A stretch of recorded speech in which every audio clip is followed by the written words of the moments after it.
আসসালামু আলাইকুম সুপ্রিয় দর্শক শ্রোতা বন্ধুরা, আপনারা যে যেখান থেকে আমাদের এই ভিডিওটি দেখছেন সকলকে আন্তরিক শুভেচ্ছা জানিয়ে শুরু করছি আমাদের আজকের এই ভিডিও প্রোগ্রামটি। দেখতে পাচ্ছেন ক্যামেরার সামনে নিয়ে এসেছি একটা সুন্দরী লাল টুসি আপুকে, তার কথাগুলো আপনাদের সামনে তুলে ধরবো। চলুন শুনে আসা যায়। আসসালামু আলাইকুম আপু। ওয়ালাইকুম আসসালাম ভাইয়া।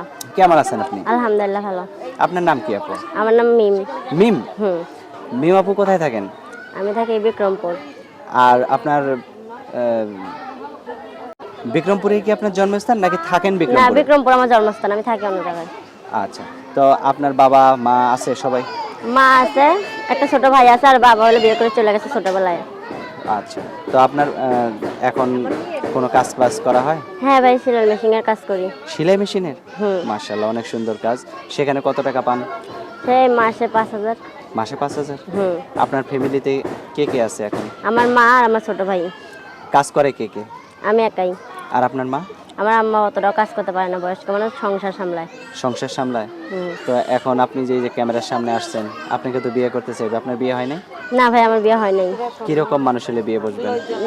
যেমনই হোক সমস্যা নেই, যদি আমার পাশে থাকে, দায়িত্ব নেয়, তাহলে আমার কোনো সমস্যা নেই। পাশে থাকলে দায়িত্ব নিলে? সমস্যা নেই। আপনি একটা সুন্দরী যুবতী, অল্প বয়সের মেয়ে, একটা বুড়া লোকের সাথে যদি বিয়ে হয় তাহলে কি মানাবে? সমস্যা নাই ভাই, যদি আমার দায়িত্ব নিতে পারে তাহলে আমার কোনো সমস্যা নেই এতে। কোনো সমস্যা নাই? না। মাশাআল্লাহ, অনেক সুন্দর কথা। আমার ভাইয়ের যদি লেখাপড়ার দায়িত্ব নিতে পারে তাও আমার কোনো সমস্যা নেই তাহলে।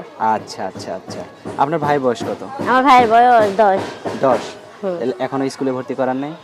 ভাই মাদ্রাসায় পড়াই ভাইরা। আচ্ছা আচ্ছা, মাশাআল্লাহ, অনেক সুন্দর কথা। আপনার ফোন নাম্বার মুখস্থ আছে? আপনি বলেন। আমি বলবো? দর্শক, এই আপুটির সুবিধার্থে আমি নাম্বারটা বলে দেই। 01850151938। এই নাম্বারটিতে ফোন দিলে এই সুন্দরী লাল টুসি আপুটির সাথে আপনারা কথা বলতে পারবেন। যদি কারো ঘরের ঘরনির প্রয়োজন হয়, এই মিষ্টি আপুটিকে আপনাদের ঘরের ঘরনি বানাতে পারেন। এটাই হচ্ছে ভালো কথা, মূল কথা। আর কিছু বলার আছে আপু আপনার? না ভাইয়া। কিচ্ছু বলার নাই? না। তো ঠিক আছে, ভালো থাকবেন। হ্যাঁ আচ্ছা। প্রিয় দর্শক, আপনারা ভালো থাকবেন। আজ এখান থেকে বিদায় নিচ্ছি। আল্লাহ হাফেজ।